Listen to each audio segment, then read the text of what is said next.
ஓம் முருகா சரணம். வெற்றிவேல் முருகா சரணம். என் அன்பு பிள்ளை, இந்த திருச்செந்தூர் முருகன் இப்போது உனக்கு கட்டளை இட்டு விட்டேன் அல்லவா? என் உருவத்தை தொட்ட உனக்கு கண்டிப்பாக நீ கேட்டது எல்லாம் கிடைச்சே தீரும். எந்த சூழ்நிலையிலையும் நான் கேட்டது கிடைக்காது, நான் ஆசைப்பட்டது நடக்காதுன்ற இந்த எதிர்மறை எண்ணத்தை மட்டும் உனக்குள்ளே உருவாக்கிக்காதே. உன்னை சுற்றி இருக்கிறவங்க உனக்கு பின்னால் நின்று என்ன பேசினாலும் நீ அதை பற்றி யோசிக்கவே அவசியமில்லை. உன் செயல்களின் மூலமாக நீ அவர்களுக்கு பதில் சொல்ல தயாராகு. உன் பின்னால் நின்று பேசுகிறவங்க உன் முகத்துக்கு நின்று பேச தான் பயப்படுவாங்க, தயங்குவாங்களே தவிர உனக்கு பின்னால் உன்னை பற்றி 1000 விஷயங்களை அவதூறாக பொய்யாக பரப்பிக்கிட்டு தான் இருப்பாங்க. உன்னை பற்றி தப்பாக பேசுகிறவங்களுக்கெல்லாம் நீ திரும்பி வார்த்தையால் பதில் சொல்லணுன்ற அவசியமே இல்லை. நீ செஞ்சு ஜெயிச்சு வாழ்க்கையை உயர்ந்து அவர்களுக்கு பதில் சொல்ல முடியும் என் செல்லமே. யார் உன்னை அவமானப்படுத்தினாலும் அலட்சியப்படுத்த நினச்சாலும் அந்த இடத்துல போய் நிற்காத. ஏன்னா சொந்த பந்தம் உறவுகள் எல்லாரும் முக்கியம்தான். சரி, உறவு நம்மளை மதித்து கூப்பிட்ருக்காங்களே, நீ போய் நிற்கும்போது அவர்கள் உன்னை அவமானப்படுத்தும் விதமாக பேசும்போது எனக்கு தன்மானம்தான் முக்கியம்னு அந்த இடத்தை விட்டு அகன்று போக தயாராகு. கண்டிப்பாக உன்னை அவமானப்படுத்தி அலட்சியப்படுத்தி பேசுகிறவங்களை விட உன்னை நல்ல நிலைமைக்கு நான் உயர்த்தி காட்டி அப்போது அவர்கள் தலை தாழ்ந்து குனிஞ்சு வீழ்ந்து போகும்படியும் நிச்சயமாக செய்வேன். நீ கேட்டது எதையும் என் அன்பு பிள்ளையான உனக்கு கொடுக்காம நான் விட்டுட மாட்டேன் என் செல்லமே. இனி வரக்கூடிய ஒவ்வொரு நிமிஷமும் உனக்கு வெற்றி கிடைக்கும்படியும் நல்லது நடக்கும்படியும் நான் செய்ய போகிறேன். நம்பிக்கையோட நீ அடியை மட்டும் எடுத்து வச்சினா போதும். இனி வரக்கூடிய ஒவ்வொரு அடியையும் நீ நல்லபடியாக கடந்து வெற்றிகரமாக வாழும்படி நான் செய்வேன். தடைகளே இல்லாத பாதைன்னு இங்கே எதுவுமே இல்லை. தடைகளை தகர்த்து எரியும் போது தான் உனக்கான நல்வழி பிறக்கும். தடைகள் வந்தாலும் பிரச்சனைகள் வந்தாலும் அதை பார்த்து பயந்து நிற்காம, ஐயோ என்ன செய்ய போகிறோன்னு தவிச்சுக்கிட்டு தயங்கி நிற்காம போராட பழகு. நீ போராடி தோற்று போனாலும் பரவாயில்ல, எதிர்த்து போராட மட்டும் தயங்காதே. எல்லா விஷயங்களையும் எதிர்த்து தைரியமாக நீ செயலில் இறங்கும் போது தான் அது உனக்கான அழகான விஷயமாக மாறும். யார் உன்னை நிராகரித்தாலும் உன் வாழ்க்கையை நீ அழகாக வாழ்ந்து ஜெயிச்சு நிற்கணும். முடியாது நடக்காதுன்னு சொல்கிறதுக்கு பல காரணங்கள் இருக்கலாம். ஆனால் எல்லா விஷயத்தையும் என்னால் செய்ய முடியும், நான் சிறப்பாக அதை நடத்தி காட்டுவேன்ற அந்த நம்பிக்கையை நீ எப்போதும் உனக்குள்ளே வச்சுக்கோ என் செல்லமே. உனக்கான நல்லதையெல்லாம் நடத்தி கொடுக்கவும் உன்னை நல்லபடியாக வாழ வைக்கவும் உன் அப்பன் முருகன் இருக்கும்போது நீ எதுக்கும் வருத்தப்படாத. தனித்து நிற்கிறத உன் தலையெழுத்து நினச்சி வருத்தப்படாத. நீ தனியாக நிற்கிறதே உன் தலையெழுத்தை மாற்றுறதுக்காக தான். நீ தனியாக இருந்தாலும் கூடிய சீக்கிரம் ஜெயிச்சு சொந்தம் பந்தம் சொகுசு சுகம்னு நல்லபடியாக வாழ போகிறன்றத மனசில் ஆணித்தரமாக உறுதியாக நம்பு. இந்த அப்பன் முருகன் நானும் என் உருவத்தை தொட்ட உன் தலையெழுத்தை மாற்றி உனக்கான வெற்றியை மிகப்பெரிய அளவில் உன் கைகளில் கொண்டு வந்து சேர்க்குறேன். உன்னுடைய கடமையை நீ சுறுசுறுப்பாக செய்யும்போது, உன்னுடைய விடாமுயற்சியோடு நீ வாழ்க்கையை வாழும்போது கண்டிப்பாக உன் பெருமைக்கு வேறாக பெருமை தான் வந்து சேருமே தவிர ஒருபோதும் நீ தோற்று போக மாட்ட. யாராவது உன்னை கோபப்படுத்தும் போதும் சண்டை போடும் போதும் நீ கோபப்பட்டு பதில் பேசாதே. அமைதியாக கூட நீ சொல்ல வர்றதை எடுத்து சொல்லலாம் அல்லவா? எந்த அளவுக்கு அமைதியோடும் அறிவோடும் நிதானத்தோடும் நீ பேசுறியோ அந்த அளவுக்கு நீ சொல்கிறத மற்றவங்க கண்டிப்பாக கூர்ந்து கவனிப்பாங்க. கொஞ்ச நேரத்துக்கு வேணும்னா அவங்க முதல்ல கோவப்பட்டு கத்தலாம். ஆனால் அவங்களுக்கு நீ பொறுமையாக பதில் சொல்ல கண்டிப்பாக அவங்க நீ சொல்கிறத காது கொடுத்து கேட்டு தன் கோபத்தை குறைச்சிக்கிட்டு நீ சொல்ல வர்றதை புரிஞ்சு நடந்துக்குவாங்க என் செல்லமே. அடுத்தவங்க கோபப்பட்டு பேசினாலும் அல்லது அடுத்தவங்க உன்னை கோபப்படுத்தினாலும் நீ எப்போதும் நிதானமாக கவனமாக யோசித்து பார்த்து பேசு. தோல்விகள் உனக்கு கொடுத்த பரிசாகிய இந்த அனுபவங்கள் கண்டிப்பாக உன்னை வாழ வைக்கும். அனுபவங்களையும் அவமானங்களையும் சாதாரணமாக நினைக்காதே. நல்ல அனுபவமோ கெட்ட அனுபவமோ அந்த அனுபவங்கள் தான் ஒரு மனிதன் வாழ்க்கையில் ஜெயிக்கிறதுக்கு உதவிகரமாக இருக்க போகுது. மற்றவர்கள் உன்னை தோற்கடித்து அவங்க ஜெயிச்சிடலான்னு நினச்சா நான் அதை விட மாட்டேன். யார் உன்னை தோற்கடிக்க நினச்சாலும் நான் உன்னை ஜெயிக்க வைப்பேன். உன்னால் முடியாதுன்னு நீயே ஒருபோதும் துவண்டு போயிடாதே. அடுத்தவங்க உன்னை தோற்கடிக்கும் போது நீ தோற்று போக மாட்ட. நீயாகவே எப்போ உன்னால் முடியாதுன்னு சொல்லி ஒரு விஷயத்திலிருந்து பின்வாங்குறியோ அப்போது தான் உன் வாழ்க்கையில் தோல்வி ஆரம்பமாகும். எந்த விஷயத்திலும் என்னால் முடியாதுன்ற நினைப்பே உனக்கு வரக்கூடாது. நம்பிக்கையோடு நீ இருந்தாலே எல்லா விஷயங்களையும் நான் நல்லபடியாக நடத்தி கொடுப்பேன். உன் அமைதிக்கும் பொறுமைக்கும் சேர்த்து உனக்கான அழகான வாழ்க்கையை நான் வச்சு தருவேன்.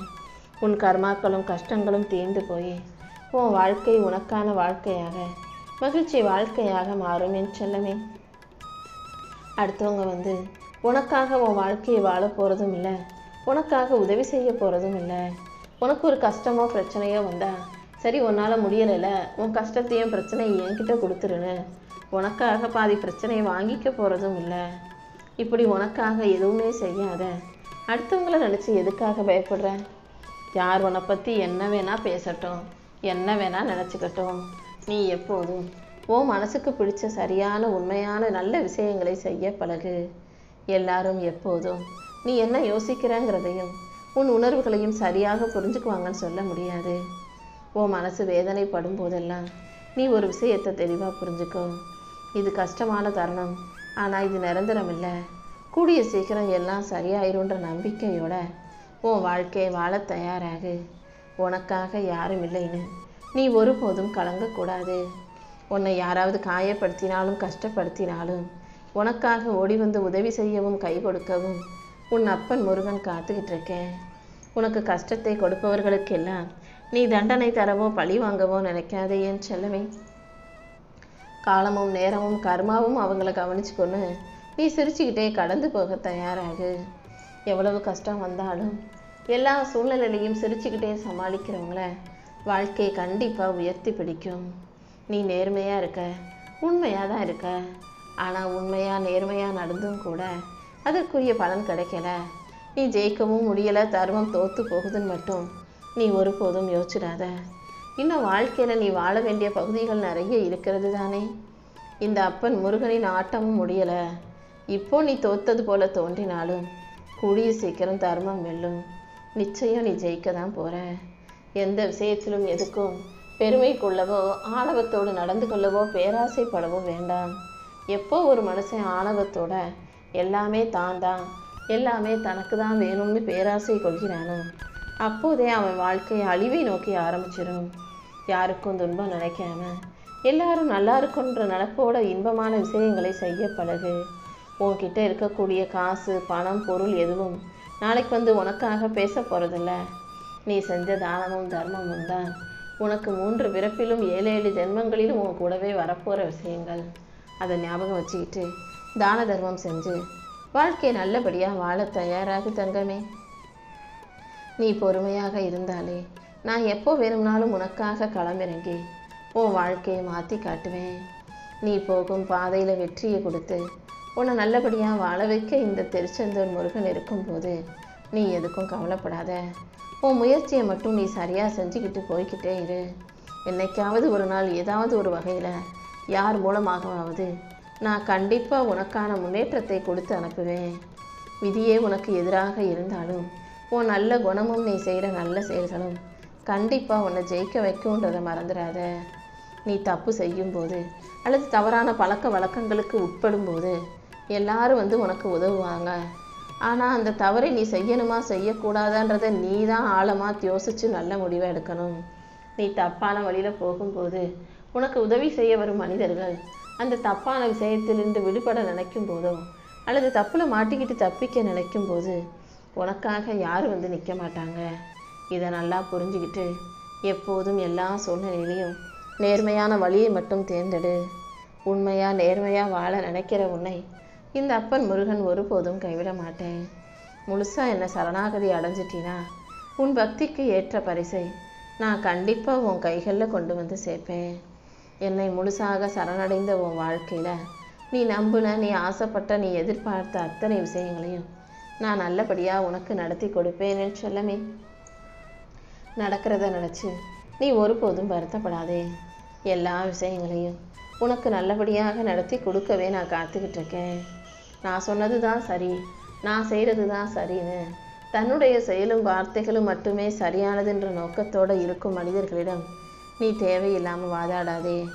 ஏன்னா அவங்கெல்லாம் தலக்கணம் பிடிச்சவங்க, ஆணவம் பிடிச்சி அறிவற்ற தனமாக தான் சொல்வதும் செய்வதும் சரின்னு வாதாடும் போது உன்னுடைய விளக்கங்களை நீ என்னதான் பக்குவமாக எடுத்து சொன்னாலும் அவங்க புரிஞ்சுக்க மாட்டாங்க. உன் விளக்கங்களையும் உன்னையும் புரிஞ்சுக்காத மனிதர்களிடம் நீ பேசுகிறதை விட அமைதியை பின்பற்றுவது தானே சரியாக இருக்கும். கோபங்கிறது மிகப்பெரிய புயல் காற்று போல. கோபம் வீசும் போதும், அதாவது புயல் காற்று வீசும் போதும், அடுத்தவங்க மேலே நீ கோபப்படும் போதும் அது அவங்களுக்கு தான் கஷ்டத்தை கொடுக்குமே தவிர சுற்றி உள்ளவங்க தான் பாதிப்படைவாங்களே தவிர உனக்கு அந்த நேரத்துக்கு எதுவும் தெரியாது. கோபம் அடங்கின பிறகு, புயல் காற்று அடங்கின பிறகு பார்த்தீங்கன்னா சுற்றி இருக்கவங்க மனசெல்லாம் காயப்பட்டிருக்கும், மரங்கள்லாம் கீழே விழுந்து முறிஞ்சு போயிருக்கும். எப்போதுமே கோபங்கிறது அழிவை தரக்கூடிய ஒரு விஷயங்கிறத புரிஞ்சுக்கோ. யார் மேலேயும் எதுக்காகவும் கோபப்படாத. உன்னால் முடிஞ்ச ஆறுதல் வார்த்தைகளையும் அன்பான வார்த்தைகளையும் மட்டுமே எப்போதும் எல்லாரிடமும் பேசி பழகு. வாழ்க்கையில் நிறைய கஷ்டப்பட்டு முன்னேறினவங்க நிறைய அனுபவத்தை பெற்றவர்களாக இருப்பாங்க. அப்படி அனுபவம் வாய்ந்த பெரியவர்கள் உனக்கு ஏதாவது நல்ல அறிவுரையோ ஆலோசனையோ சொல்லும்போது அது சரியாகவே இருக்கும், சிறப்பாகவே இருக்கும்னு புரிஞ்சுக்கிட்டு அதை உன் வாழ்க்கையில் கவனத்தில் வச்சுக்கோ என் செல்லமே. நான் இப்படின்னு அப்படின்னு உன்னை பற்றியும் உன் குணத்தை பற்றியும் நீ யாருக்கும் புரிய வைக்க முயற்சி செய்யாதே. ஏன்னா உண்மையாகவே உன் மேலே அன்பு வச்சுருக்கவங்கள உன்னை நல்லா புரிஞ்சுக்கிட்டவங்களுக்கு விளக்கமே தேவையில்லை. உன்னை வெறுப்பவர்கள் நீ என்னதான் நல்ல பிள்ளை, நல்லது தான் நினைக்கிறேன்னு எடுத்து சொன்னாலும் அவங்க நம்ப போகிறதில்லை தானே. அப்புறம் எதுக்காக, யாருக்காக நீ உன்னை பற்றி தன்னிலை விளக்கம் கொடுக்கிறாய்? யார் என்ன வேணா உன்னை பற்றி நினச்சிக்கட்டுன்ற நினப்போட உன் வேலைகளையும் செயல்களையும் மட்டும் செஞ்சுக்கிட்டு நீ போய்கிட்டே இரு. மரத்தில் இலை உதிர் காலம்னு ஒன்று வந்தாதானே, இலைகள் எல்லாம் உதிர்ந்து போன பிறகு தானே மறுபடியும் புத்துணர்ச்சியாக புதுசாக பசுமையான இளந்தளிர்கள் வந்து சேரும். அதே போல தான் வாழ்க்கையிலையும் துன்பம் வந்து போகும்போது தானே அதுக்கு அடுத்து மிகப்பெரிய அளவில் இன்பம் வந்து சேர முடியும். துன்பம் வந்துருச்சேன்னு கவலைப்படாத. இலைகள் உதிர்ந்து போனாதான் புது இலைகள் வருங்கிறது போல துன்பம் வந்து போகும்போது தான் இன்பம் மிகப்பெரிய அளவில் வரும்ன்ற நம்பிக்கையோட பொறுமையாக காத்துக்கோ. உனக்கான முயற்சிகளை நீ நம்பிக்கையோடு செய்யும்போது வேக வேகமாக ஓடிப்போய் உன்னுடைய செயல்களை சரியாக செஞ்சு வாழ்க்கையை ஜெயிக்க தயாராகு. வேகமாக ஓட முடியலைனாலும் நடந்து போயாவது உன்னுடைய முயற்சிகளை செய். நடக்க முடியாத போது தவழ்ந்து போயோ அல்லது யாருடைய உதவியின் மூலமாகவாவது உன் முயற்சியை செஞ்சு முன்னேற்றத்துக்கான நகர்வை நோக்கி போய்கிட்டே இரு. எந்த சூழ்நிலையிலையும் எதுக்காகவும் உன் முயற்சியிலிருந்து நீ பயந்து பின்வாங்குவதோ அல்லது முயற்சியை பாதியில் நிறுத்தவோ கூடாது. நீ முன்னேறணும், ஜெயிக்கணும், நல்லது நடக்கணுன்ற நினைப்போட அத்தனையும் கடந்து போய்கிட்டே இரு.